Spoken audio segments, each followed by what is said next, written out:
ನನ್ನನ್ನು ಕೇಳಲಿಲ್ಲ. ನಿನ್ನ ಭಾಗ ದೈವನಾದ ನಿನ್ನ ಪತಿಯನ್ನು ಕೇಳಿದನು. ಚಂದ್ರಮ,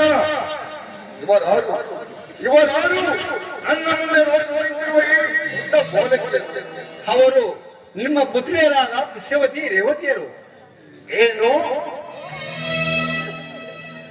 ನನ್ನ ರೇವತಿಯರು ನಿನ್ನ ಧರ್ಮಪತ್ನಿಯರಲ್ಲವೇ? ಹಾಗೆ ಅರೇವತಿ ನನ್ನ ಪತ್ನಿಯರೆಂದು ಆದವರಿಗೆ ಗೊತ್ತು ನನ್ನ ಪತ್ನಿಯರೆಂದು.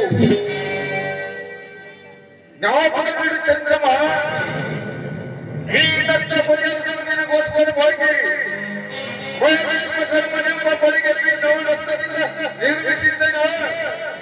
ಅಲ್ಲಿ ಅವನ ಮಂಟಪವನ್ನು ಅಲ್ಲಾಯಿತು ನನಗೆ ಈ ರೋಹಿಣಿಯ ವಿವಾಹ. ಈ ರೋಹಿಣಿಯ ಪ್ರೇಮಕ್ಕಾಗಿ ಇನ್ನುಳಿದ ಸತಿಯರನ್ನು ವರಿಸಿದನು. ಚಂದ್ರಮ, ನನ್ನ ಜ್ಯೋತಿಯರಿಗೆ ಸಂವಹನವನ್ನು ಕಲ್ಪಿಸಿಕೊಡಬೇಕೆಂದು ದಕ್ಷ ಬ್ರಹ್ಮನ ಗಮನವಾದವರದಿಕ್ಕೆ ಇದನ್ನು ಮೀರಬಾರದು. ಮೀರಿದರೆ ಸತಿಯರಿಗೆ ವಂಚನೆಯನ್ನು ಮಾಡಿದ ದ್ರೋಹಿ ಕುಲವಿ ದಾತ ಈ ದಕ್ಷ ಜ್ಯೋತಿಯ ಸಂತೋಷವನ್ನು ಮೀರಿದ ಭೇದಕ ನೀನು ಮಾಡಿದ ಪ್ರೇಮ ಕ್ಷೇತ್ರಕ್ಕೆ ಶೋಭಿಸಿದ್ದ ಪತಿ ಅಪರಾಧವನ್ನು ಕ್ಷಮಿಸು. ಕ್ಷಮಿಸುತ್ತದೆ. ಸಹೋದರನ ಪ್ರೇಮಕ್ಕೋಸ್ಕರವೇ ಕ್ಷಮಿಸುವೆನು. ಅಪ್ಪಾಜಿ, ಪತಿ ಪ್ರೇಮಿಯಾಗಲಿ ವೈರಿಯಾಗಲಿ ಸತಿಯರಿಗೆ ಪತಿಯೇ ಪರದೆಯ. ದಯಮಾಡಿ ಅವರ ಅಪರಾಧವನ್ನು ಕ್ಷಮಿಸಿಬಿಡು ತಂದೆ. ಅಯ್ಯೋ, ಎಲ್ಲವೂ ನನ್ನ ಭಾಗ್ಯಕ್ಕೆ ವಿರೋಧವಾಗಿದೆ. ಅಪ್ಪಾಜಿ, ನನ್ನ ಪ್ರಿಯ ಸಹೋದರಿಯರಿಗಾಗಿ, ನನ್ನ ಮಾಂಗಲ್ಯ ದೇವನಾದ ಚಂದ್ರಮನ ಪ್ರೇಮಕ್ಕಾಗಿ, ನನ್ನ ಅರಿಶಿಣ ಕುಂಕುಮದ ಸೌಭಾಗ್ಯಕ್ಕಾಗಿ ಇದೊಂದು ಬಾರಿ ನನಗೆ ಪತಿದಾನವನ್ನು ಮಾಡುತ್ತಂತೆ ಪತಿದಾನವನ್ನು ಮಾಡಿ.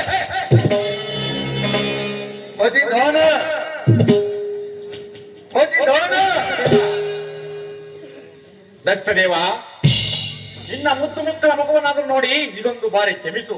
ನಿನ್ನ ಸುಧೇರಿಗೆ ಪತಿದಾನ ಮಾಡು. ಪತಿದಾನ? ಪತಿದಾನ ಚಂದ್ರಮ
ಕೇವಲ ಈ ರೋಹಿಣಿಯಲ್ಲಿ ಮೀಸಲಾಯಿತು. ಪ್ರೇಮವೇ ಪರದೈವೆಂದು ನಂಬಿದ ಈ ನಿನ್ನ ಪ್ರೇಮ ಶರೀರವು ಕೊಡ